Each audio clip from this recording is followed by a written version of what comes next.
El personaje se llama Krampus, una figura demoníaca, mitad cabra, mitad demonio, que castiga a los niños malos en diciembre. Y después, bueno, se lo asoció a San Nicolás por Navidad. Vamos a hablar de las defensas contra los fantasmas. Les leeré una historia que escribí en mi cuaderno de bitácora de casos paranormales. Se trata de una velada que tuve que pasar en la víspera del Año Nuevo, es decir, en la Noche Vieja, celebrada en una importante casa del barrio de Belgrano. Tampoco voy a dar la dirección. Estoy recordando ahora, profesor, los tipos, o la diversidad y clasificación de fantasmas, ¿no es cierto? Que de hecho existe.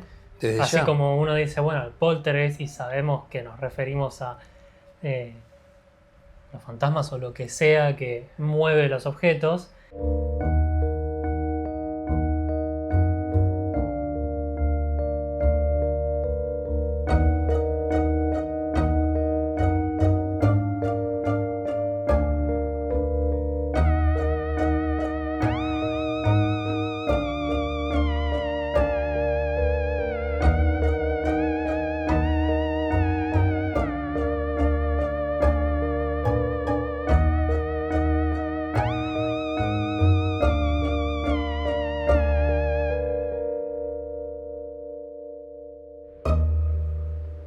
Buenas y tenebrosas noches. Tenebrosas noches, tenebroso año nuevo. Tenebroso profesor. Año Nuevo. Tenebroso año nuevo para nosotros y para nuestra audiencia, por supuesto. Para toda la orden de Parasomnia. Claro que sí. ¿Me parece a mí, profesor? ¿O ya es hora? Sí, él ya está aquí, así que comencemos. ¿De qué vamos a hablar hoy, profesor? Porque ya que estamos en... Buena Buena Año pregunta, nuevo, ¿no? buena pregunta. Primeramente vamos a hacer una breve reseña de qué es esto del Año Nuevo, por qué festejamos un 31, después un primero, qué es lo que, de dónde viene toda esta tradición, ¿no es cierto? Un poco recordar eso juntos, por un lado. Por otro lado, escribí un relato, una historia mía de terror, exclusivamente que sucedió un Año Nuevo, una de estas festividades, y que me parece oportuno aprovechar la fecha, y si es que el público está de acuerdo, después como para narrarles esa historia. Y luego, siguiendo con la sesión enseñanzas para afrontar lo oscuro, las potencias oscuras, vamos a hablar de las defensas contra los fantasmas. Eso me interesa, profesor. Justamente, hay mucha gente que le interesa ese tema y me parece que da la hora tenebrosa como para charlar un poquito sobre, recordar un poquito lo que es un fantasma y cómo defendernos, quienes creemos realmente en los fantasmas, porque hay gente que no cree, cosa que también hay que respetar. Primeramente, aclarar un poco que el 31 de la noche, que es cuando acostumbramos reunirnos todos y esperar a que sea la medianoche para brindar, o sea, para que pase al nuevo día, al primero del año, en realidad estamos festejando lo que se llama la Noche Vieja. Esa noche del 31 de diciembre, la víspera del 1 de enero, que se ha consolidado como principio de año gracias al calendario gregoriano, que ahora después vamos a explicar un poco, que honra al dios Jano, el dios romano de los comienzos. ¿Por qué? Porque así se llamaba el primer mes del año, de ahí viene, por ejemplo, January en inglés, viene justamente de Jano, Claro, del dios Jano, y que marcaba los nuevos inicios de gobierno, por eso era tan importante en la cultura romana. Es Jano el dios de las puertas y los comienzos, que entonces se convirtió, se usó su nombre para designar el primer mes, marcando un ciclo de nuevos inicios. El calendario juliano, por Julio César, por eso también el mes de julio, por Julius, Julio César, Claro. Originalmente comenzaba en marzo. Julio César reformó el calendario en el 46 a.C., fijando el 1 de enero como inicio oficial del año romano, alineado con el solsticio de invierno, ¿sí? Solsticio, el día más largo, la noche más breve para el hemisferio norte, invierno, para el hemisferio sur nosotros, claro, verano, o sea, el 21 de diciembre fue aquí largo, fue sí, el solsticio, ¿sí?, de verano para nosotros. Uh-huh. Luego, el otro punto, digamos, que también influye en toda este raconto es la implementación del calendario gregoriano. Gregoriano por el Papa Gregorio XIII, que en 1582 implementó el calendario gregoriano para corregir ciertos desarreglos que había en el calendario juliano, manteniendo el 1 de enero como inicio del año, porque ya estaba adoptado por la mayoría de la gente. Ahora, ¿cuándo se celebraban un poquito los comienzos de año? En Babilonia, ya desde el 2000 a.C., o sea, hace más de 4000 años, se celebraba el Akitu, en la primer luna nueva, después del equinoccio, igual, o sea que la noche dura igual que el día, por claro, eso equinoccio.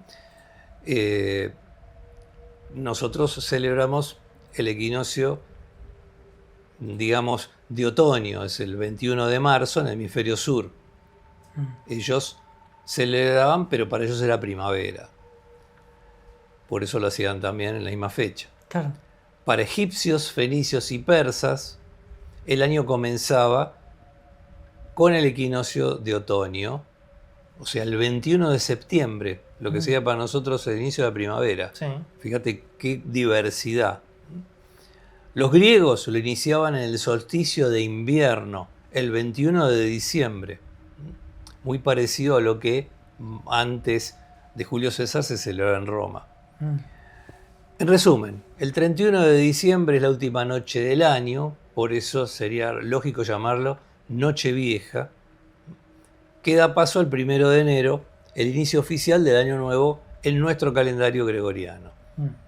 Y ustedes se preguntarán, ¿pero hay otros calendarios? Por supuesto, porque hay diversidad cultural en el mundo.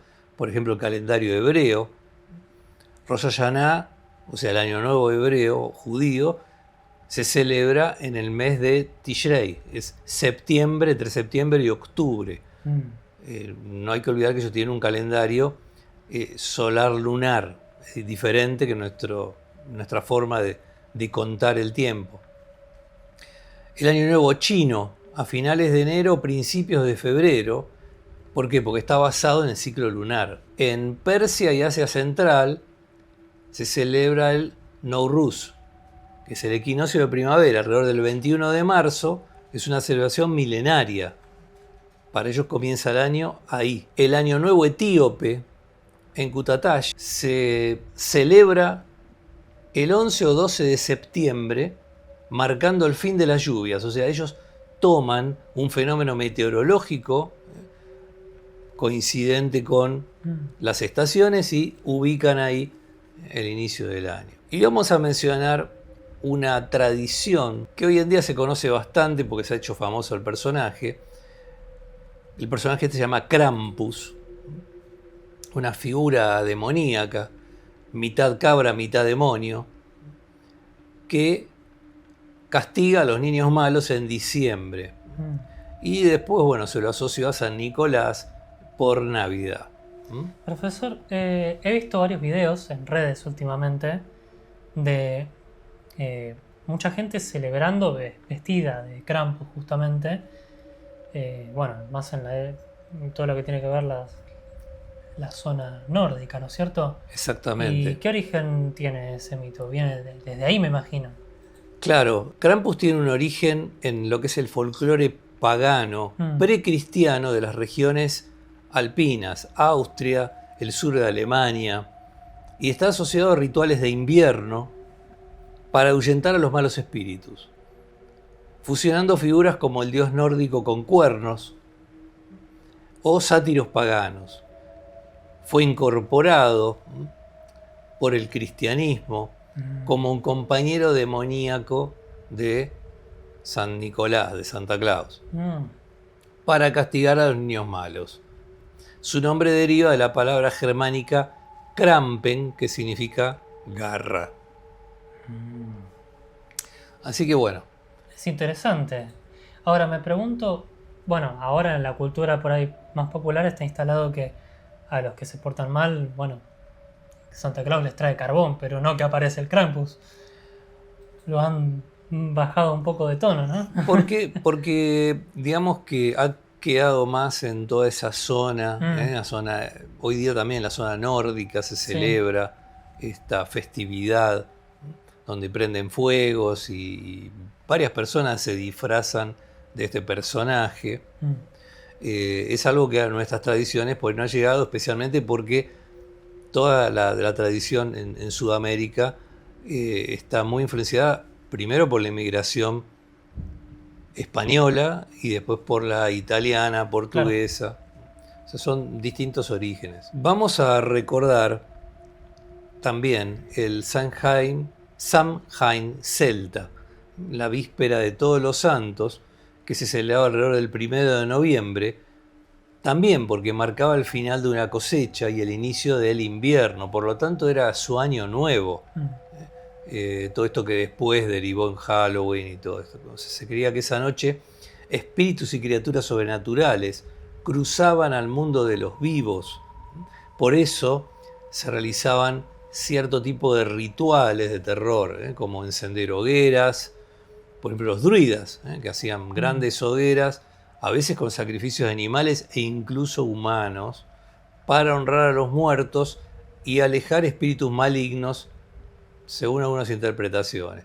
También se disfrazaban, la gente usaba máscaras grotescas, pieles de animales para confundirse con los espíritus o asustarlos, y por supuesto ofrendas, lo que nosotros observamos a veces en Halloween, esto del dulce o truco, claro, no deja de ser una ofrenda, también de algún modo relacionada con la comida y la bebida que se deja afuera para apaciguar a los seres sobrenaturales.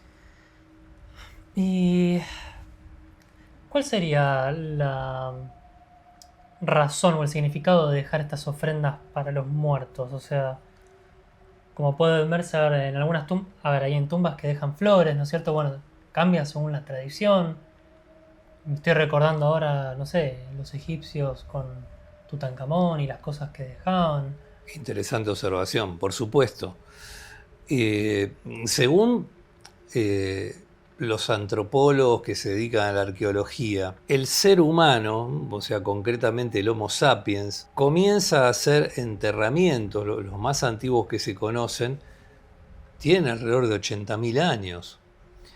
Y esos enterramientos, hay distintas teorías de cómo empezó todo esto, pero posiblemente tiene que ver con que el ser humano, en un principio, le costaba distinguir cuando uno de ellos, de su clan, estaba vivo, estaba muerto o estaba en un estado inconsciente. Por ejemplo, podía sufrir un accidente y quedar en estado comatoso. Claro.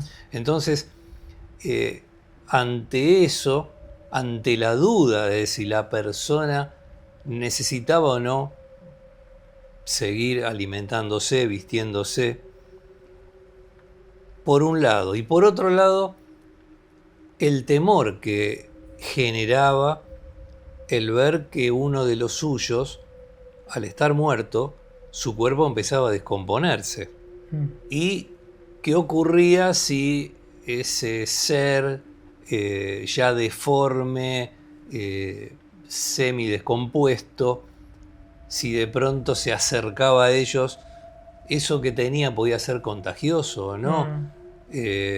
Nos viene a pedir comida o no. Bueno, según, digamos, los estudiosos piensan que todo ese miedo termina atando generalmente a los cadáveres, los ponían en cierta posición, los ataban y enterrándolos con cierto tipo de objetos para que no vinieran a pedir nada a los vivos, para que no vinieran a reclamarnos nada.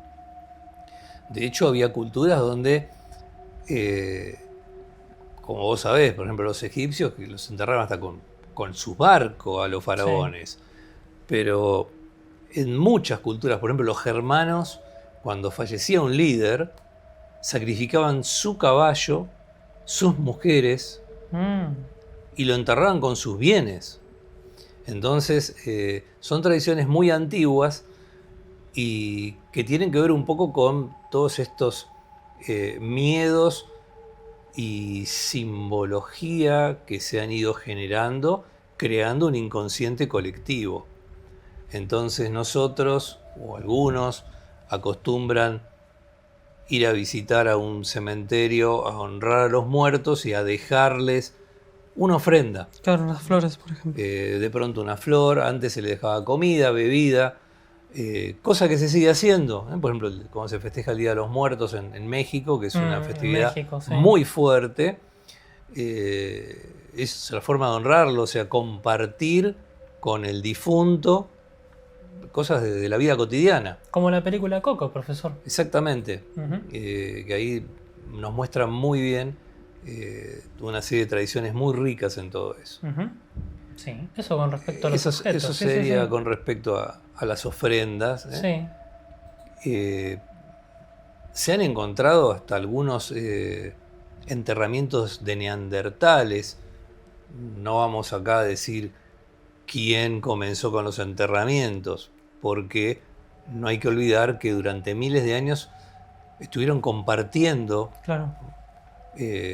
muchos lugares, tanto neandertales más antiguos como los Homo sapiens. Sí. Así que, más allá de eso, se han encontrado tumbas neandertales con seres, digamos, que podemos considerar humanos, no porque sea un Homo neanderthalensis habría de considerarlo todavía no humano, porque claro, humano en desarrollo, si enterraban, decir. Claro, pero si enterraban a los muertos es porque ya tenían una cultura. Claro, sí, sí. Entonces ahí hay todo un tema también. Sí, alguna creencia tenían que tener, si no, no tiene mucha lógica. Y bueno, hay un tema también... o que solo lo hicieran por higiene, que puede ser, pero no creo que sea solo eso. De hecho, se encuentran con ofrendas también de tipo de utensilios, armas, claro. todo tipo de cosas. ¿Sí? A ver qué dice Ranger Donner. Y más tarde, si venía a reclamar algo, iban a buscar a la tumba y le clavaron una estaca para que no se vuelva a levantar. En Rumania lo siguen haciendo, hoy incluso. Hoy en día, claro. Muy interesante. Bueno, pasa que en Rumania también está muy instaurado el tema de, bueno, lo que hemos hablado de... Claro, Ranger Donner, eso vampiros, lo ¿no? lo podés ver en los videos de Twitch anteriores donde hablamos justamente del vampirismo y su origen, que tiene mucha relación con eso que vos estás diciendo, y que esas supersticiones dieron nada más ni nada menos que origen a todo lo que tiene que ver con el vampirismo, con lo que nosotros después podemos observar en literatura y en cine sobre vampiros. Ahí dice, es bellísimo interpretar de otra forma la muerte. Sí, sin dudas, como algo cultural, algo... Y es algo que se han encargado de hacer todas las religiones, Selene. Parte de la vida cotidiana. Porque de ese modo también se intenta tener una visión más natural de la muerte. Porque la muerte es parte de la vida. Bueno, profesor, entonces podría dejarle algunas ofrendas a las tumbas de Cucufata y Anacleta para que no se ofendan cuando me equivoco con sus nombres, así no me vienen a molestar. A la tía Roberta se le acaba de mover la cisura occipital. Deje de decir... La tía Roberta está canchera, está tranquilita. Sí, sí, aparte le han puesto los anteojitos, pero bueno, no sé. Sí, yo le conseguí sus anteojos, está contenta con eso. Sí, usted... Es una ofrenda, ¿ves, profesor? No va a haber más galletitas de chocolate por parte de ella, así que... ¿Qué va a hacer? Dunkel aprende los nombres, pero... Está divina la tía, dice. ¿Viste? Le quedan bien. Está canchera la tía. Sí, está bien. Menos mal que no ve la bolsa que tiene la tía. Bolsa. Y sí, la bolsa de Santa Claus, imagínense lo que es la bolsa de la tía Roberta, lo que trae adentro. ¿Galletitas de chocolate? Sí, justamente. Ah, profesor. Mezclada con dedo del pie de varios finados. Déjelo así, Bien que mejor Roberto no lo sabe. ¿Ves? Todo por unas galletas. Pero... no le dejen galletas de chocolate de ofrenda que se las comen claro, no. Ofrenda de galletas de chocolate no. Es verdad, tiene que ser otra cosa. Si no me tiento. Y bueno, Profesor. No estamos. como ustedes saben, uno de los pilares de lo que es Parasomnia son las historias que yo escribo, algunas influidas por supuesto por las tradiciones y el folclore popular, que es muy respetable y muy rico en todo ese tipo de material, y otras que bueno, que salen de mi imaginación o de alguna vivencia o experiencia vivida o contada por alguien muy cercano a mi persona a lo largo de mi vida. Así que la propuesta para esta noche era empezar el año con una historia de terror. Un cuento de terror que escribí justamente basado en una serie de cositas que, si les interesa, ya se van a enterar, respecto a un 31 de diciembre. Les sugiero que, si tienen muchas luces prendidas, apaguen, atenúen algunas para crear un poco un clima más tenebroso. En esta ocasión, les leeré una historia que escribí en mi cuaderno de bitácora de casos paranormales. Se trata de una velada que tuve que pasar en la víspera del Año Nuevo, es decir, en la Noche Vieja. No voy a decir qué año. Celebrada en una importante casa del barrio de Belgrano. Tampoco voy a dar la dirección, pero estaba cercana a lo que hoy es la abadía de San Benito. El 31 de diciembre siempre había sido una fecha incómoda para la vieja mansión cercana a la abadía. No por las celebraciones ni por los fuegos artificiales lejanos, sino porque esa noche, según constaban en archivos notariales y crónicas vecinales, algo regresaba a esa antigua casona. La familia anfitriona, la que me invitó para recibir el Año Nuevo, ignorando mis advertencias con alguna risita nerviosa, no sabía ni esperaba lo que iba a suceder justamente esa noche. Paso a relatar detallando la hora y minutos de los hechos tal como acontecieron y registré en mis notas. A las 23:30, la casa comenzó a manifestar signos de un leve desajuste temporal. Algunos relojes no coincidían, 2 espejos que devolvían reflejos con un segundo de retraso y un persistente olor a humedad antigua, como ropa guardada durante décadas. A las 23:58 observé que la temperatura descendía de forma selectiva. El aire era helado solo en los pasillos que conducían al comedor. Las paredes parecían escuchar. Fue entonces cuando se oyó un arrastrar sobre el piso de antigua madera. Semejaban pasos repetidos, pero no marcaban un ritmo humano. Nadie gritó. El terror verdadero rara vez lo hace. Cuando el reloj marcó las 0 horas, no hubo brindis. Las luces parpadearon y en el centro del comedor apareció una figura translúcida con traje oscuro, rostro incompleto y manos demasiado quietas. No flotaba, esperaba. Tomé nota de una fecha que alcancé a ver bordada con delicadeza en el saco del espectro. 31 de diciembre de 1937. El fantasma no habló. Extendió un papel amarillento que cayó sobre la mesa. En él se leía un listado de nombres y promesas incumplidas, encabezado por una frase escrita con tinta color sepia.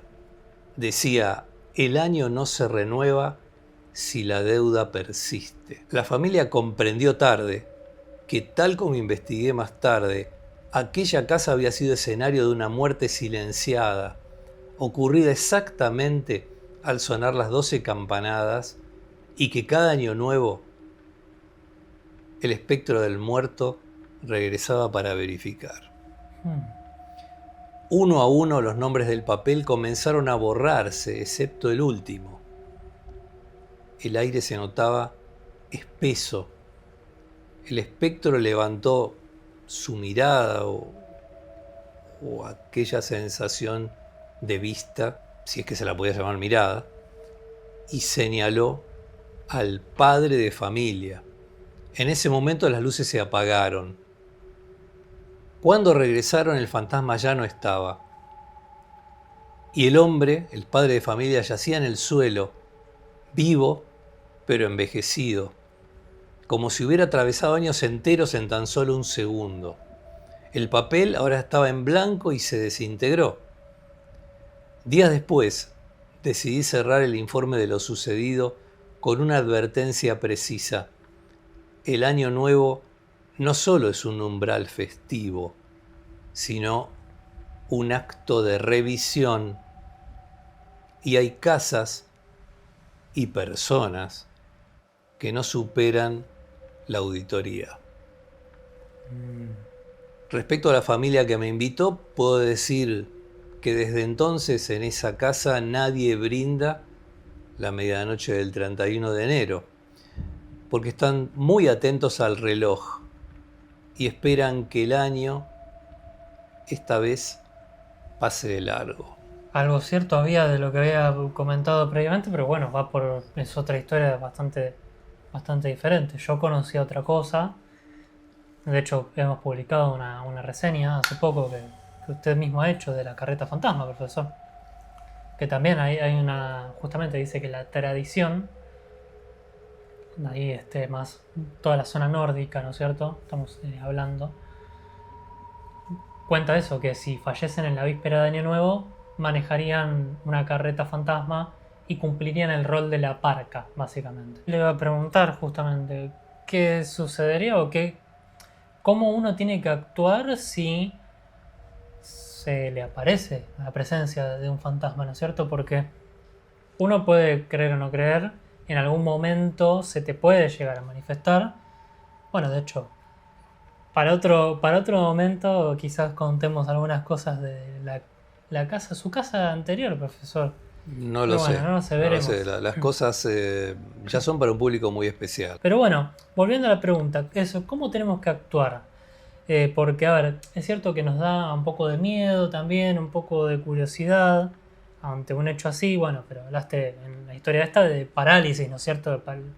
Que la gente se paralizó mirando al fantasma. Por supuesto, o sea... Y no sabemos qué hacer, o no queremos hacer algo indebido, justamente. Me parece muy interesante tu observación. Vamos con una serie de puntos, como para hablar de cómo defender o qué hacer o qué no hacer ante un suceso de esta índole. Punto número 1. Hay que comprender de qué se trata un fantasma. Si bien no hay una certeza científica, porque las cosas van y vienen, surgen nuevas teorías, de pronto la física descubre una cosa, luego hay cambios, etc. O sea, más allá de esa certificación que pueda hacer la ciencia o no, vamos a esbozar un panorama acorde a quienes de algún modo crean en la posible existencia de un fantasma. Mm. Un fantasma, la palabra fantasma viene del griego, justamente se dice igual, fantasma, que significa aparición, y se describe como el alma errante o espíritu de un ser humano, incluso de un animal, que se manifiesta a los vivos en una forma perceptible, visual, a través de sonidos, sensaciones, aromas, desplazando objetos, el caso de un poltergeist, por eso la famosa película Poltergeist, Ujú. y con los cuales a veces existe un vínculo emocional con que ellos los conocían en vida. Entonces, en diferentes culturas, las descripciones de los fantasmas varían muy ampliamente, desde una presencia visible hasta formas tenues, translúcidas, poco visibles o formas reales. Los fantasmas serían algo así como cúmulos de energía. Ustedes saben que el universo es materia y energía. Ujú. Y esa energía a modo de una imagen holográfica de personas que han de pronto impregnado un ambiente con su imagen y sus actividades que podrían de alguna forma mantenerse activas con cierto nivel de manifestación en algún sitio en particular. Ahora bien, analizando un poco también el folclore y las distintas tradiciones, no todos los fantasmas son iguales. Está bueno tener un poco claro que algunos son algo así como una actividad residual. Repiten gestos, ruidos o escenas sin conciencia. Otros parecen ser entidades conscientes, capaces de interactuar, influir emocionalmente y hasta provocar terror deliberado. Su poder no reside en la fuerza física, sino en la alteración del entorno y de la mente humana. Por eso que muchas veces ciertos, digamos, niveles de científicos hablan de imaginación, de algún problema neurológico, de una paranoia, etc. Como que la mente es la que genera y no al revés, como podríamos llegar a sospechar en esta charla. Claro. Los fantasmas a veces se manifiestan mediante cambios bruscos de temperatura. De pronto uno percibe un frío y no entiende lo que está aconteciendo, de dónde viene ese frío inexplicable. Ahora bien, el miedo que genera esta situación, estas sensaciones que de pronto son causadas por la presencia o no de algo que nosotros consideremos puede ser un fantasma, no es solo psicológico, es parte del mecanismo de acción del espectro. Claro. Esto es importante tenerlo presente. Por eso ahora les voy a decir lo que no debe hacerse. Primero, si sentimos una presencia, algo que está acompañándonos y no sabemos de qué se trata, primero no desafiar, no insultarlo, porque el conflicto directo lo fortalece. Tampoco ignorarlo por completo. Cuando la actividad es intensa, la negación prolonga el fenómeno. No hay que usar rituales improvisados tomados al azar. Mezclar símbolos sin coherencia abre más puertas de las que cierra. No hay que intentar comunicarse sin preparación. Muchas posesiones comienzan como diálogos inocentes. Y el error más común es tratar al fantasma como un intruso vulgar. Y no lo es. Otro punto es la defensa personal inmediata. ¿Qué es esto? Hay que afirmar el yo. ¿Por qué? Porque el fantasma actúa debilitando la identidad del ser vivo. Entonces uno debe repetir mentalmente su nombre completo, fecha de nacimiento, un recuerdo fuerte, y eso produce un anclaje de la conciencia al cuerpo.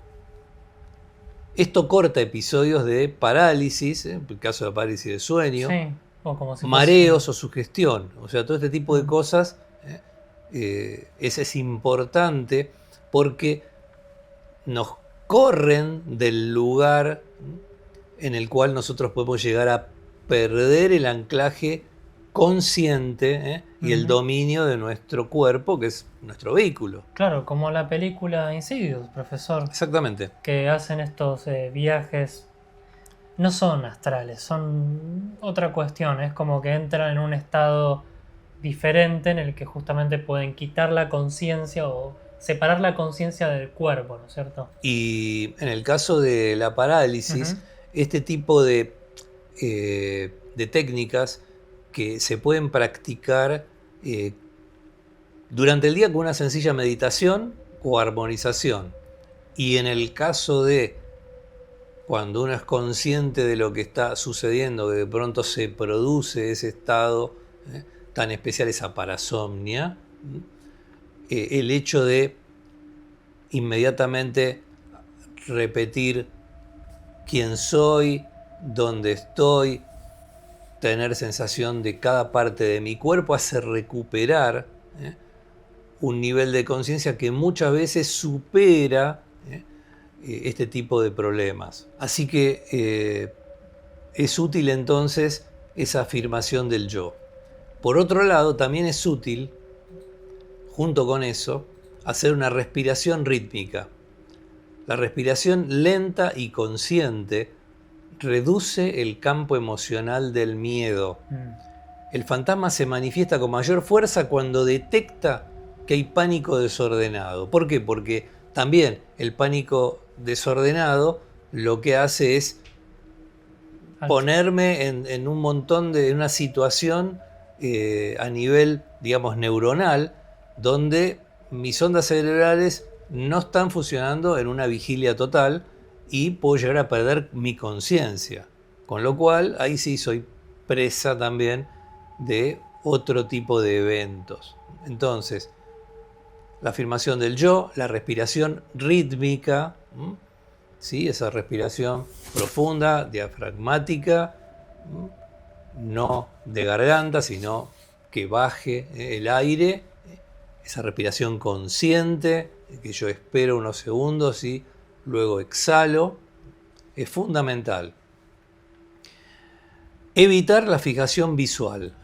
Si se percibe una forma, así como el niño está mirando a nosotros y no está mirando al espectro, no hay que sostener la mirada. Observar directamente prolonga el contacto, que es algo que nosotros, como desconocemos de qué se trata, y esto es una cosa que de golpe sucede en forma imprevista, no nos vamos a arriesgar a prolongar un contacto con algo que no sabemos de qué se trata. Claro. Y el último punto, o el penúltimo, tiene que ver con la defensa del espacio. Aunque ustedes no lo crean, una defensa muy importante siempre contra todo tipo de energía oscura o tenebrosa es una limpieza ritual. O sea, todo lugar debe ser ordenado y limpiado físicamente y ritualmente. Si ustedes se fijan en esta imagen, hay una señorita que estuvo ordenando el cuarto, por eso está ataviada, como para poder hacer esos quehaceres y no ensuciarse la ropa, incluso tampoco ensuciarse el pelo, y a la vez está sahumando después, o sea, terminó y está haciendo una limpieza del ambiente, ritual, porque está sahumando con la intención de también limpiar lo energético, así como limpió y ordenó todo lo material, limpiando lo energético, con humo de incienso, mirra, hierbas tradicionales, ruda, romero. El humo no es que expulsa por sí solo, pero delimita, crea límites que son muy precisos y claros para esto que nosotros podemos denominar espectros, fantasmas. Los fantasmas respetan los límites definidos.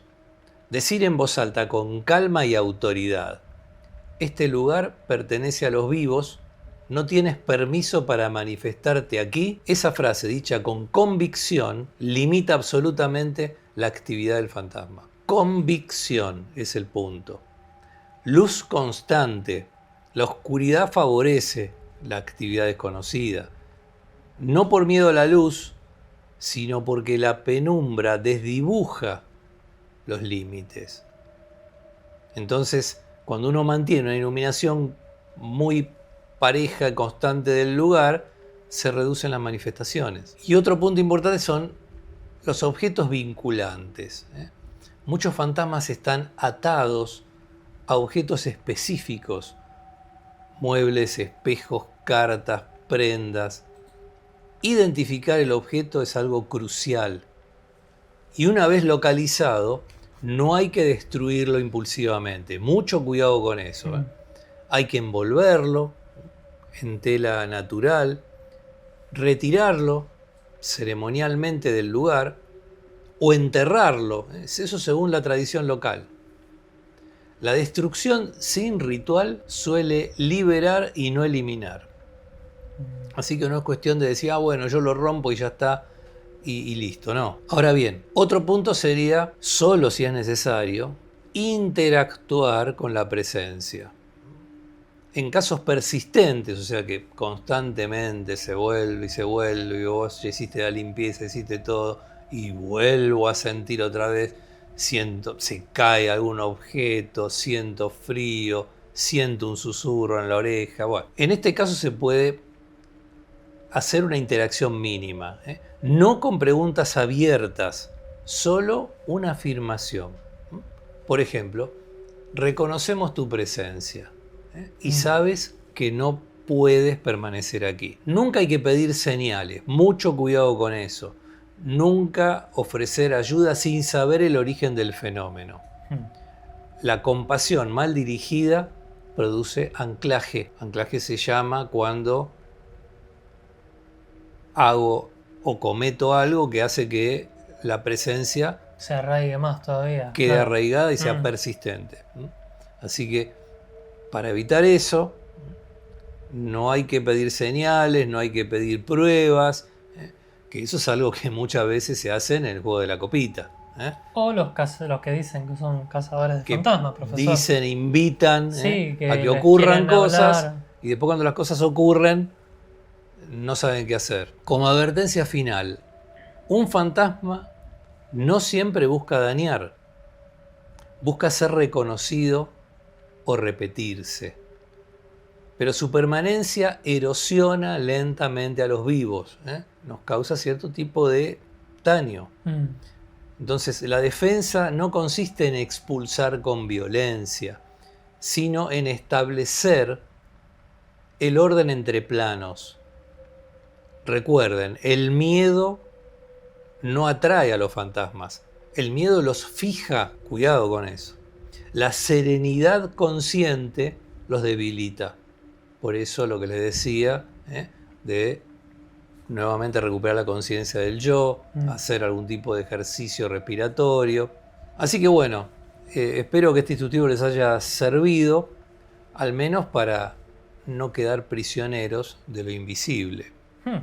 Sí, y para saber qué hacer y qué no hacer cuando me vaya al cementerio y esté con el detector de electromagnético, profesor. Estoy recordando ahora, profesor, los tipos, la diversidad y clasificación de fantasmas, ¿no es cierto? Que de hecho existe. Desde así ya. como uno dice, bueno, el poltergeist, y sabemos que nos referimos a los fantasmas o lo que sea que mueve los objetos. Hay otros, bueno, los que tienen definiciones muy específicas son los japoneses. Es muy interesante cómo definen los fantasmas y por qué. El famoso tienen distintos, o sea, en general les dicen Yuri o Yurei, si hablamos así en español, pero dentro de lo que viene en esa clasificación hay una variedad. Está el clásico Yurei, que tienen un significado. Después hay uno que es Obake, por ejemplo, que viene de la palabra Bake es cambiar, entonces o les dicen monstruo, creo que es Bakemono, entonces Obake es cambia forma. es un fantasma que tiende a cambiar de forma y que por ahí a veces confunde a la gente. Y dicen que puede incluso podría copiarlo usted, profesor. ¿Se imagina otro profesor acá clonado al lado suyo? ¿No sería usted? Bueno, No se lo recomiendo. no, pero de bueno. hecho hay algunos, bueno, he visto algunos videos en las redes ahora, algunos son obviamente falsos, pero que bueno, toman un poco esta idea y que por ahí clonan mascotas las presencias. Es interesante eso y bastante aterrador, sinceramente. Es como que dices, bueno, que venga mi perrito y de pronto el perrito estaba afuera de la casa y no era el perrito lo que estaba adentro. Entonces, bueno, ahí un julepe de aquellos, ¿no? Pero bueno, está el Obake, está, bueno, el clásico Yurei, había otro que era uno vengativo específicamente con el agua. Sí, Tienen hay diversos, todo un sí, catálogo catálogo muy interesante. que si te interesa podés traer a bibliografía y Sí, poder tengo un libro muy lindo que habla sobre eso. Un día podemos desmenuzar algunas cositas de ahí. Si quieren que hablemos de fantasmas, ¿podemos hablar de fantasmas japoneses en algún stream, profesor? Sí, por supuesto. Estaría Muy, bueno, muy ¿eh? interesante y ¿Y de dónde viene justamente? ayuda a entender, digamos, el folclore y la tradición japonesa, con lo antigua que es y realmente lo macabra que es. Sí. Porque realmente hay relatos que son absolutamente aterradores, con un nivel, a veces para nosotros, superlativo. Sí, bueno, aquí lo dice justamente, si algunos fantasmas japoneses que si alguna vez me los cruzo me desmayo, dice Ranger Doomer. Así Bueno, es. habrá visto algunas de las películas de terror japonesas, ¿no? Así es. Así como, bueno, Ringu, Shuon, la época dorada del terror japonés, profesor, en los años 2000, fines de los 90, principios de los 2000, podríamos decir, ¿no? Sí, podemos hacer un Twitch sobre eso si les interesa, porque es realmente interesante el hecho de Sí. poder conocer un poco y entender también la mentalidad de un pueblo tan lejano, ¿no? Pero que bueno, en el fondo todos nos parecemos, ¿no? Sí, sin duda. El Homo sapiens con su terror a lo desconocido, con la infinidad de preguntas, de interrogantes que se hace y las respuestas que busca en forma constante, ya sea científicas o no. Bueno, creo que hemos llegado al final, profesor. Y estamos en el final. Muchísimas gracias por estar aquí. Invitamos, como siempre, a suscribirse a nuestras redes. Tenebrosas noches. Tenebrosas noches. Nos vemos la semana que viene. Es tiempo de irnos. Tiempo de irnos.